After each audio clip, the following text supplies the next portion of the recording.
Level 1. The Numb Arm. You are 9 years old. The other boys in the courtyard are wrestling. You're winning. You always win. But something is wrong. Your tutor is watching from the balcony.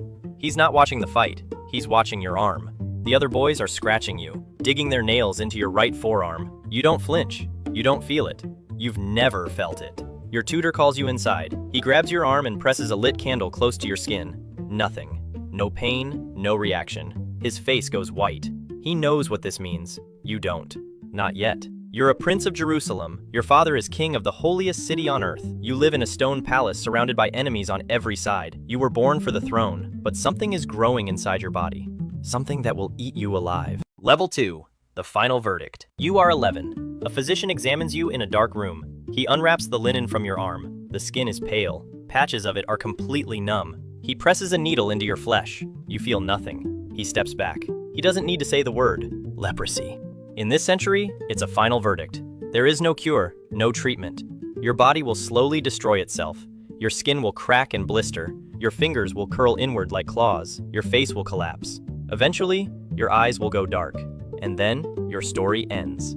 Most lepers are cast out of society. They live in colonies outside the walls. They ring bells to warn people they're coming. But you are not most lepers. You are the heir to Jerusalem. The kingdom needs a king. And right now, you're all they've got. Level 3. The Boy King. You are 13. Your father is gone. Dysentery took him on a campaign in the north. The crown passes to you. A child with a disease that's already eating his body from the inside. The barons kneel before you in the Great Hall. Some of them mean it. Most of them are already calculating. A sick boy on the throne means opportunity. Your mother is pushed aside. Your tutor becomes your closest advisor. He's the only one who sees you as a king and not a shadow on borrowed time. The kingdom you inherit is a thin strip of land pressed between the Mediterranean Sea and a sea of enemies. Egypt to the south, Syria to the east. And somewhere out there, the most dangerous man alive is unifying the entire Muslim world under one banner. His name is Saladin. He wants Jerusalem back. And you, a 13-year-old leper, are the only thing standing in his way. Level 4. The Miracle. You are 16. Saladin crosses the border with 26,000 men. Your scouts ride in hard with the news. The largest army you've ever faced is heading straight for the Holy City. You have 375 knights, a few thousand infantry. The math doesn't work. Your advisors urge caution. Fall back behind the walls. Wait for reinforcements. You refuse. You ride out. Your arm is already weakening. You can barely grip the reins. A servant straps the shield to your arm because your fingers can't hold it. You find Saladin's army near a hill called Monkesard. They don't expect you. They think you're hiding behind walls. You order the charge. 375 knights slam into 26,000 soldiers. The impact is devastating. You're in the middle of it. A teenage boy on a war horse, his body failing, his sword arm going numb. Saladin's army shatters. They scatter into the desert. Thousands gone. Saladin himself barely escapes on the back of a racing camel.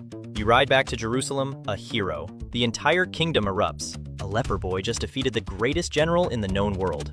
For one single night, you forget the clock is ticking. Level 5. The Rotting Throne. You are 18. The disease is accelerating. Your right hand is nearly useless. You press it flat against the throne's armrest just to feel something. Nothing.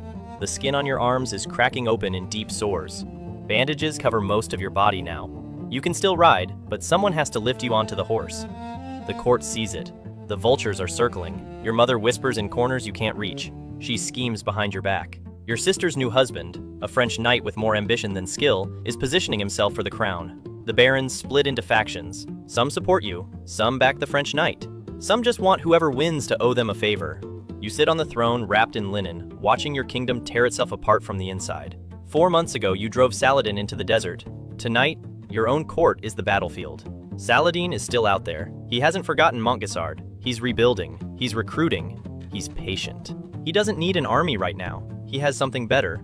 Time. And you're running out of it. Level 6. The Iron Will. You are 20. Your legs are giving out. Someone carries you into the throne room every morning. A silver mask sits where the bandages used to be. You chose it yourself. If the court wants to stare, they'll stare at something cold. But your mind is razor sharp. Sharper than anyone sitting in the room. You strip your sister's husband of his claim, his authority, his future. The man nearly started a war through sheer stupidity. He raided a merchant caravan during a truce with Saladin, broke the peace like it meant nothing. You humiliate him publicly. The barons protest. You don't care. You cannot walk, but you can still rule. You summon the one baron you trust, a lord from the northern territories. Not ambitious, not hungry for glory, just solid, steady, experienced. You appoint him regent. The court despises it. They want the French knight. You want the kingdom to survive. Those are two very different things. Level 7. The Last Ride. You are 21. Saladin invades again. A massive army lays siege to a fortress near the Sea of Galilee. Your regent gathers the army, but won't attack. He's cautious. Too cautious. The fortress is crumbling. Defenders are dying on the walls. You hear the reports, and something inside you snaps. You haven't walked in months. Your eyes are going, but you order your servants to carry you to the front lines on a litter. The army watches as you arrive. Silence first. Then something else. They've seen kings ride into battle before. They've never seen one carried. You can't hold a sword. You can't grip the reins of a horse, but you can give orders, and the men follow them. Your presence alone rallies the entire force. They march. Saladin sees the banners of Jerusalem approaching and withdraws. He won't fight you. Not again. Not after Monkesard. A blind, crippled leper king on a stretcher just made the most powerful warlord in the Middle East turn around and walk away. This is the last time you will ever see a battlefield. Level 8. The Blind King. You are 22. Your eyes have failed. The light is gone. You rule Jerusalem in total darkness. Servants describe every room. Advisors read you the letters aloud. You dictate your responses from a bed. You will not leave it again. Your body is unrecognizable. The disease has consumed your face, your hands, your feet. Every joint is swollen. Every breath is agony. But you are still making decisions. You name your sister's infant son as your heir. Not her husband. Never her husband. You know the French knight will destroy everything you've bled to protect. You force the barons to swear their loyalty to the boy. Some of them lie straight to your face. You can't see their expressions, but you know. You've always known who's loyal and who's just waiting for you to stop breathing. Level 9. The Sandcastle. You are 23. The child is crowned co-king beside you. A boy barely old enough to hold a wooden sword now shares the throne of Jerusalem. It's desperate. It's absurd. It's the only move left on the board. Your regent governs in the child's name.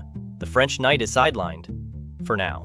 You've built a wall of oaths and laws around the succession. It's fragile, paper thin. Nothing holds forever in this kingdom. You know that better than anyone alive. Your kingdom is a sandcastle. The tide is Saladin. But you've bought time. That's all you've ever done. Buy time. With blood, with pain, with a body that should have given out years ago. Level 10. The Price. You are 24. Spring in Jerusalem. You can't feel the warmth on your skin. You can't see the sunlight pouring through your window. You can barely hear the prayers echoing from the great church below the palace walls. Your body has finally consumed itself. 11 years on the throne, you fought Saladin and won. You held a crumbling kingdom together through nothing but will. You ruled through blindness, through agony, through betrayal. When stronger men would have surrendered in their sleep, the servants change your bandages one final time. The room goes quiet. You are 24 years old, and you have lived more lifetimes than men twice your age. The crown is lifted from your head. 2 years after your death, the French knight you spent your entire reign trying to stop will lose Jerusalem to Saladin at the horns of Hattin. Everything you fought for will fall, but not today. Today, the pain finally stops.